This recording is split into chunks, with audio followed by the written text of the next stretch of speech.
Well, while they're tearing all the statues down, how about coming for white Jesus? I'm Scott Ott, and this is Bill Whittle Now. And Bill, progressive activist Shaun King on Twitter has this to say, and this is, I noticed this in Leah Barkoukas' column at townhall.com. He says this: yes, I think the statues of the white European they claim is Jesus should also come down. They are a form of white supremacy, always have been. In the Bible, when the family of Jesus wanted to hide and blend in, guess where they went? Egypt, not Denmark. Tear them down. Shaun King goes on to say, yes, all murals and stained glass windows of white Jesus and his European mother and their white friends should also come down. They are a gross form of white supremacy, created as tools of oppression, racist propaganda. They should all come down. Bill, Shaun King has a bit of a point here. Jesus has typically been manifested or rendered in artworks in ways consistent with the culture in which the artist lived. And obviously, white Europeans had much greater sway over artwork because of the wealth of Europe. And don't you think it's time to reevaluate how we portray the King of Kings, the Lord of Lords, the Savior of the universe? First thing I will say to Shaun King and other people like him is you're running out of room. You're running out of room. This elastic is stretched about as far as it's going to go. And if you think that you can continue to destroy this culture without any repercussions whatsoever, you're about to be in for a very rude surprise. And I'm just telling you in good faith, you had better realize that this kind of thing is not going to be tolerated forever. Now, is it because he doesn't think that Jesus should be portrayed as white, or is it because he wants to destroy artwork? All of this, but this doesn't just go out to him. This is just a message from people who think like me. There is a limit to how much tolerance we have as human beings. And if you think we're going to sit here and watch our entire culture be destroyed in front of our eyes to make a bunch of communist agitators happy, then you're out of your frickin' mind. So now let's get to the Jesus issue. Absolutely true that Jesus was not a tall, white, blonde, blue-eyed Aryan as he existed on this earth. But the point of this is not whether or not this is a historically accurate representation of Jesus. It's a representation of Jesus as Jesus appears to the people who believe in him.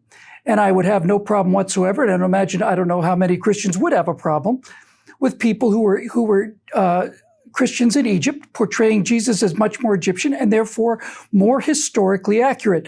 But this is not a science lesson, and this is not a study in anthropology. This is a religious icon, and that religious icon has been created and tailored by the people who believe in that religion to represent a truth that they hold very dear to their hearts.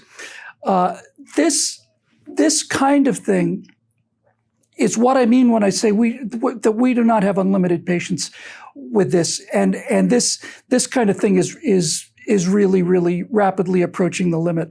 I have no problem believing that this savage Philistine named Shaun King would have no problem whatsoever smashing out the windows of cathedrals just with a wrench, just because it would make him feel good.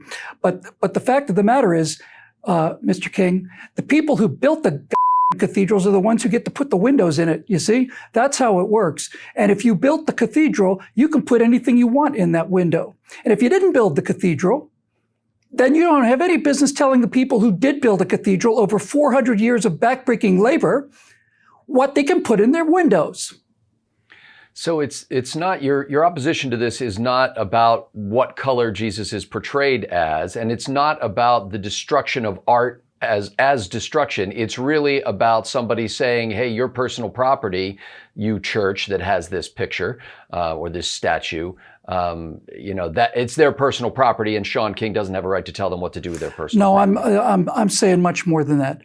I'm saying that any destruction of any art, no matter how bad it is it diminishes the human race. All of it. Anytime a book is burned or a piece of art is destroyed, the human race gets poorer. And it doesn't matter how good that art is or how bad it is. It is what humans do. It is part of the human condition. The destruction of any art or any form of literature, writing, storytelling, whatever, the destruction of that impoverishes the human race by the degree that that one piece of art has been removed from our common experience. It diminishes the human race, and it is done, this purposely destroying the wealth of humanity is done by a few miserable, low-born, low-life, soulless bastards whose entire life is about personal political power and money. So I could say any number of things that I might want to say, and I could say that, well, we should be doing this and doing that. But if I'm talking about burning books, destroying artwork, anything like that, then I am talking about stealing our combined human heritage. And I'm telling him now, if you think that you can just continue to do this, you have another thing coming. There is rapidly coming a time when the people that built this culture are going to stand up and defend it, and they're going to defend it on the streets. And that is already what's happening when you see construction workers, for example, as I saw the other day, basically lining up to prevent a mob from coming in there, destroying a building that they'd been working on for 2 years, and putting them all out of work.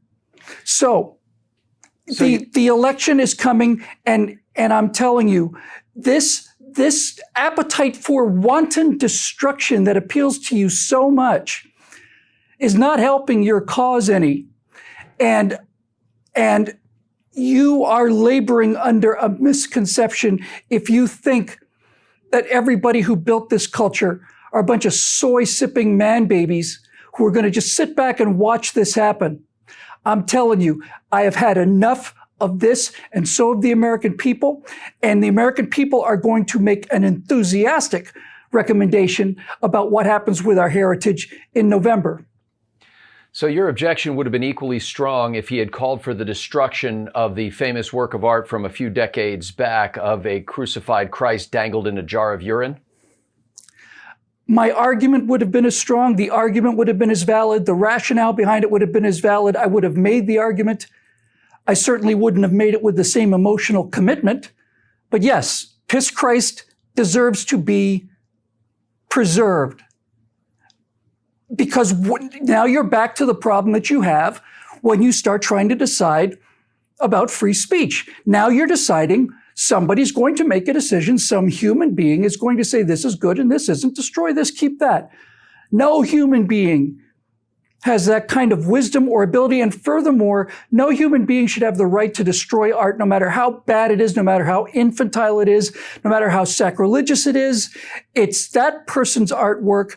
If there is an afterlife, they'll have to pay for it. And that is part of the human heritage, good and bad. And any destruction of artwork like this. By the way, this is how people like this King work. The past has to be destroyed. You mean Shaun King, not the King of Kings? Yes. Okay. No, yes. Yeah, I think the King of Kings probably got me straight on that one. But for those of you who may have misunderstood, Shaun King and others of his ilk throughout history have determined to destroy history because history does many annoying things for people like Shaun King. One of the first annoying things it does is it gives people something to compare people like Shaun King with. And it gives people something to compare the things that Shaun King is advocating with. It gives people a sense of what European white peasants laboring for 400 years produced. And he wants to take that away because it is, I personally think the reason he wants to take it away is because churches and cathedrals are just such magnificent achievements. The like of them does not exist anywhere in the ancient world. Anywhere. There's nothing to compare with a cathedral, nothing. And this upsets him because I think it makes him look bad, or it feels like it makes him look bad. I don't see cathedrals or stained glass windows as belonging to Europeans or Christians. I see them fundamentally as what human beings are capable of doing, but there's no question that it was the belief in the Christian religion that created these astonishing structures where stone has been basically turned into living archways of vines and leaves and people and so on, the hardest stone there is. It's a magnificent achievement. And for him to say we ought to just smash the windows because they decided to depict Jesus in the way that they look like themselves, what does this mean? I mean, where does this end? We know where it ends. We know where it ends. It ends in a world where all of history, all of European history in the United States is destroyed. It's absolutely destroyed. This is what he wants. This is his end goal. All European history, statues, books, artwork, all of it, destroyed. Not put in a closet, destroyed, burned. Now, there's nothing to compare his history with European history or anybody else's history. Now he gets to write the history. Now he gets to decide who the statues are made of and who the paintings are made of. And I have a funny feeling, just based on reading, I don't know, a couple thousand years of history, that on some level, Shaun King expects that if he can pull this off, there might be a statue of Shaun King someplace someday. I'm sure it will be absolutely racially accurate. But the entire point of this is, if we were talking about a book on anthropology, not on religion, because religion is a personal mystical experience and a Christian can make Christ look whatever he wants to. However a person best sees Jesus Christ is how I suspect Jesus Christ wants to appear to that person. That's religion. If you want to make a case on anthropology, if you want to have a scientific book that states that anthropologically, Jesus Christ was not a 6'1", blue-eyed, blonde Aryan, as it is indicated in this anthropology book, then you've got a science argument to make. But that's not an artistic argument to make, and that's certainly no reason to destroy any statues that may have been commissioned, or artwork, or paintings, or stained glass windows, or whatever. What you're hearing. Let's just be crystal clear on this. What you're hearing is a low wattage intellectual fig leaf to cover the destruction of your enemy's objects that make it a civilization and a culture. It is how you destroy a culture, by destroying its history, its memories, its artwork, its values, its philosophy, its sacrifice, all of it. Wipe it out. And if you can't do that, then the culture will not go away. And if this culture doesn't go away, then Shaun King doesn't get his progressive Marxist future, where guys like Shaun King get to be the warlords like they are in Seattle right now. The guy who's calling the law in Seattle is a black rapper who has the most guns. That's the world that they want. The world that they want is a world where the most ruthless, violent, vicious, murdering, raping bastards do what they want to do, unrestrained by law, because there is no longer any sense of cooperation among people who aren't those things. And so they simply get away with whatever murder they want to. And this is the world that this man is looking for. And this is the world he's going to think he's going to get. And this is the world that is not coming, Shaun. It's not coming in your lifetime. And it's not coming in your kid's lifetime. And it's not coming in the lifetime of this territory. It is not coming. You are not going to get what you want. I'm telling you, you are not going to get what you want. Ladies and gentlemen, as we record this, a few minutes ago, I heard news that the mayor of Seattle has said, okay, the street festival is over. It's time to give the police their precinct station back. And so as of this moment, anyway, that's the latest update. I'm sure there'll be more breaking news by the time you see this video.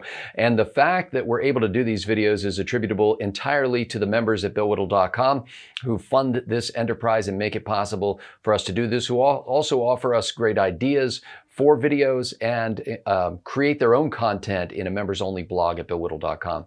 You can go to that website right now and click the big green Become a Member button and find out what it's like to be part of this team. For Bill Whittle, I'm Scott Ott. Thanks for watching.